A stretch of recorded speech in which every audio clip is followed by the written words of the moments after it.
Well, what's going on, guys? It's about 5 after 1 in the afternoon on a Sunday, the 12th of April, 2026.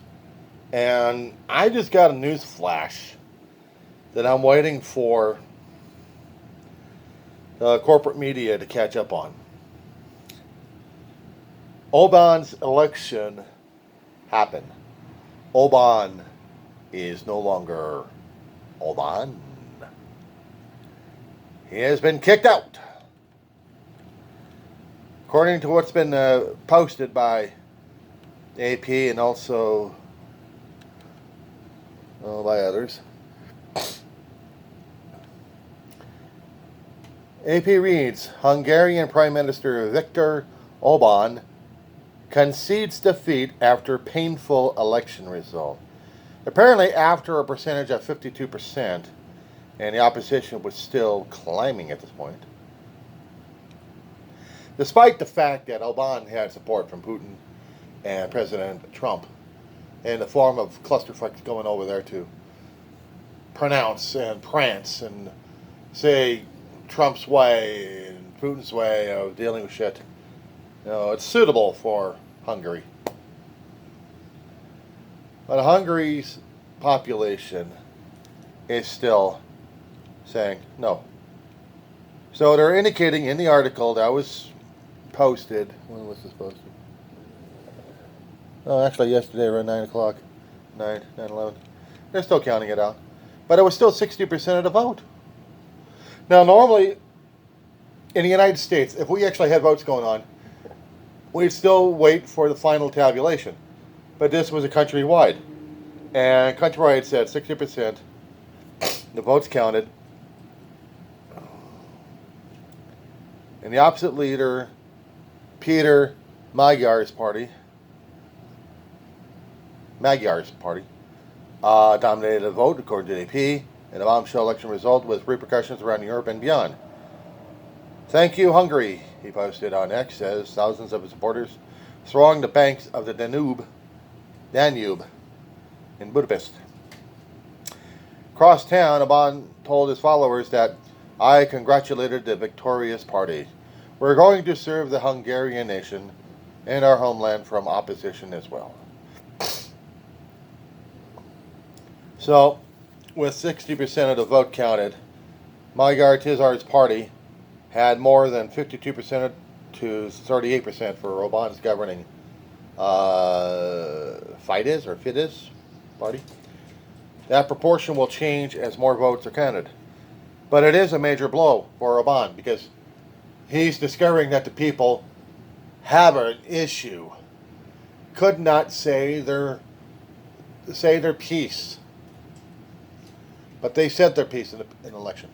And it was not rigged as much as they would want it, as Oban and his followers probably would have wanted, and also the supporters out here in the United States would have wanted.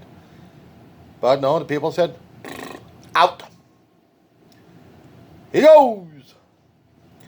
So what they what they've mentioned in the article is, it's a major blow for Oban, the European Union leader's longest-serving leader and the biggest antagonists, who have traveled a long road from his early days as a liberal, anti-Soviet firebrand to the Russian-friendly nationalist admired today by the global far right. Parties of both Oban and Magyar are said they have received reports of the electoral violations, suggesting some results could be disputed by both sides.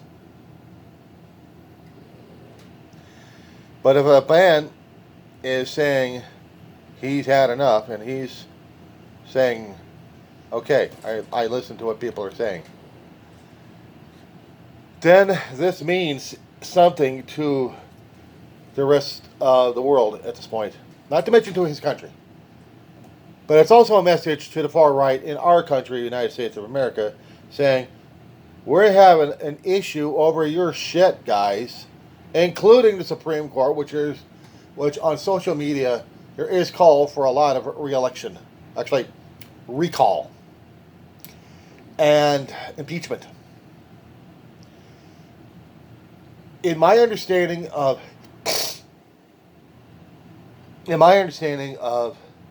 the Supreme Court of what I've learned throughout my lifetime.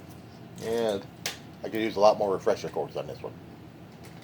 Supreme Court justices, well, I think they can be impeached because according to the Constitution they can do that.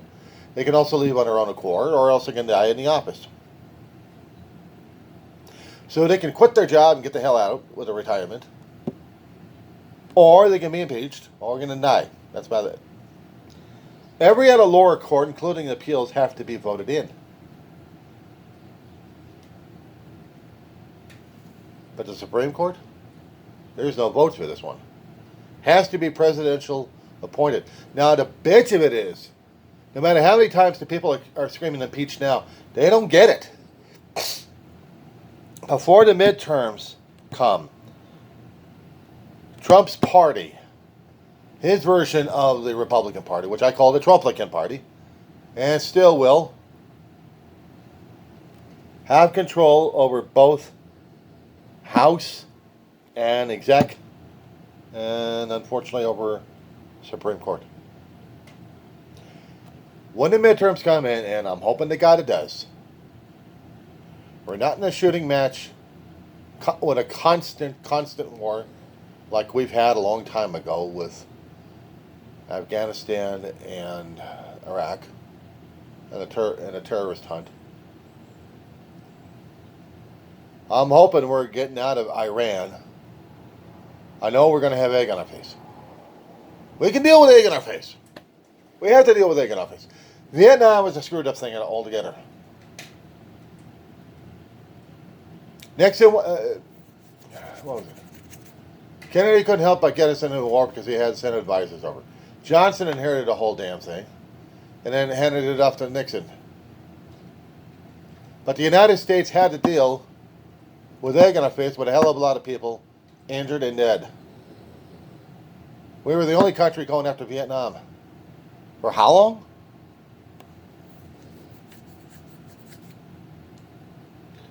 Trump's trying to get negotiations going on, and Iran's flipping us the bird. And is more than willing to go insane over it, unless they get everything they want. They're taking it from Donald Trump's playbook, the art of the deal. But they already had their own version of it. Trump's just too stupid to figure this shit out. And so is everybody else. Either we're going to give everything Iran wants, or else we're going to continue this oil market situation. We're going to have the world belly aching about the United States more and more. Trump wanted NATO to get involved proactive, not defensive. NATO was created for defensive purposes in Europe. That's why they called it a North Atlantic Treaty Organization. Everything in the North Atlantic and on the east side were right against Russia. It was created to go countering Russia and the Eastern Bloc nations during those days. And Russia turned out to be, Soviet Union, the Soviet Socialist Republic collapsed. And then they had a couple of changes of Russian government federation into something else right now. But it's still ruled by Putin currently over the past 20, maybe more years. To me, it's still the Soviet Union because we got Putin. Putin's from the old time. And he's not willing to die yet. But his followers will still follow on. And we still have other nations follow the communist Soviet mentality, but just not allied with each other in that kind of same way. So we have that to deal with.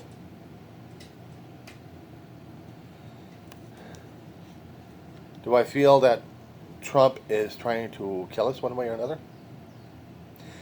Trump's still trying to get a blockade going in the Strait of Hormuz. He can try. Is it going to happen? A story broke earlier this morning. Because after the talks have stopped, Trump's moving in the Navy. And the thing of it is, he was trying to get the Navy in there as a photo op. If I'm not mistaken, if I'm understanding the independents picking up information from here and there, that they wanted the talks to fail. Wanted to get a photo op of a couple of Navy ships sneaking in there, which would give Trump an opportunity to do his bluff and his bullshit. And Iran called him on it.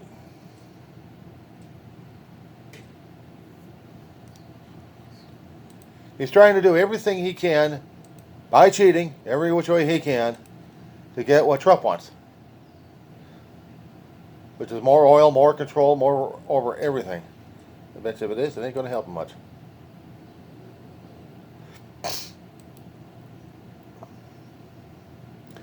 Now, as for Representative Swalwell, apparently the news had broken out a while ago that he had messed around with younger ladies on his staff. No longer there, but have complained at this point in time. Because we're getting closer to the midterms. Now the complaints come. There's going to be pushback on this one. Whether or not this was a legitimate story or not. Rape is something you don't argue with. However, if there was a point of contention on this one, if there was evidence somehow to disprove this, Swalwell is going to have a hell of a fight trying to keep his position and also trying to keep his marriage.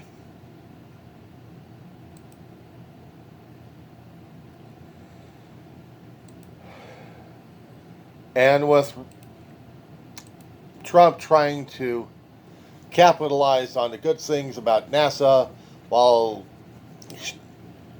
robbing them blind,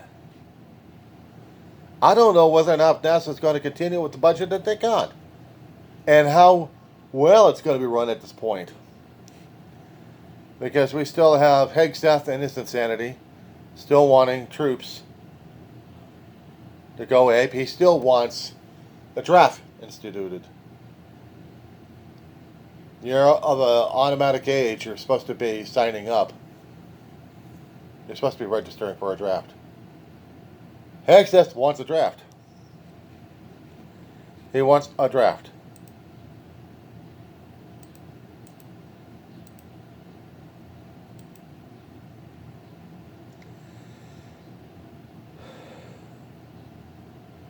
So, I'm going to turn on CNN right now.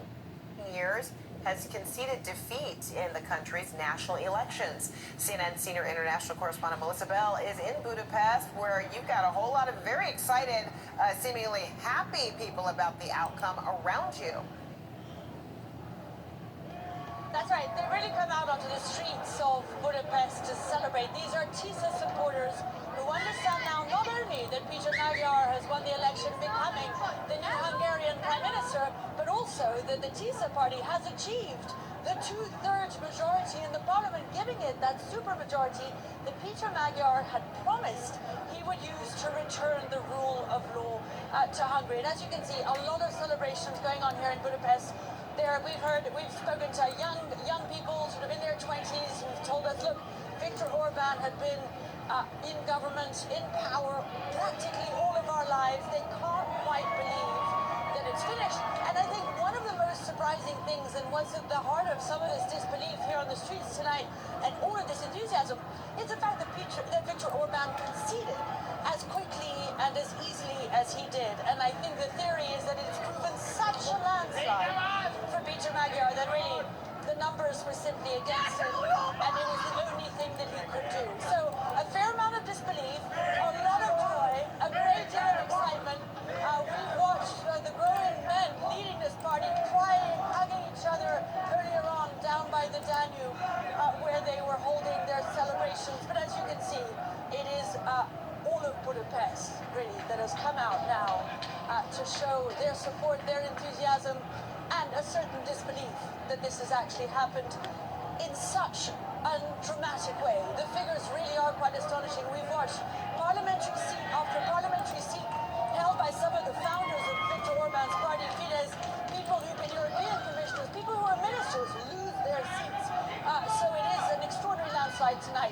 TISA.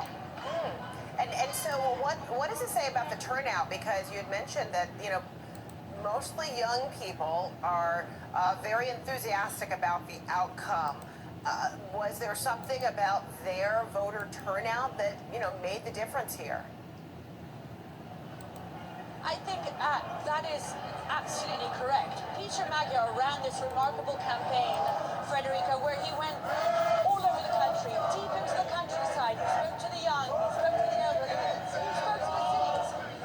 He spoke to the smallest villages, holding several rallies a day on Sundays, just to make sure that his vote got out, to give people a sort of sense that they could win and that democracy could prevail. And that's the enthusiasm that you're seeing here tonight. So yes, there's something about the way he ran his campaign, and he gave people hope that change was possible. It seems to have worked. To your question about turnout, we understand that it could be, when we get the final figures, more than 75%. That is an astonishing turnout, and certainly the largest that this country has seen since the fall of communism. Wow, and still seeing the enthusiasm with the news very fresh. Melissa Bell in Hungary, thank you so much. You believe that? Still to come, President Trump now calling for a U.S. naval blockade of the Strait of Hormuz. We'll take a look at how that would impact the already rising prices of oil and gas around the world. Here's the thing. If Trump hadn't done anything with Iran, we, in my own observation and opinions, would not have put ourselves in this kind of a dangerous situation for the world to be doing this. I know if we hadn't voted the bastard in the first and second time, we wouldn't be in this kind of a situation. I don't think we would have been doing what we're doing right now or even threatening anybody. But this is what we have. We've got people commenting a great deal in Extreme about their displeasure of Trump's own dream team for negotiation with Iran. We got rid of the top negotiators a long time ago, courtesy of Trump. We got rid of the back channels. So what do we have? Kirshner and a few other idiots. And they still couldn't pull it off. Trump had high hopes and high opinions concerning about his son-in-law. That's screwed up. Real damn bad.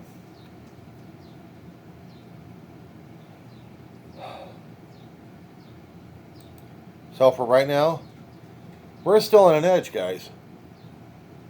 We don't know if who or what is going to set up Trump to unleash weapons, even worse than what we've got. Keep this in mind. There are certain ships in the United States Navy that has potential of nuclear weapons. I know aircraft carriers do. Probably destroyers of different sorts, maybe. But we have capability and technology to launch. And that's what should scare the crap out of everybody. But right now, it ain't scaring the crap out of anybody to not put us through this war situation.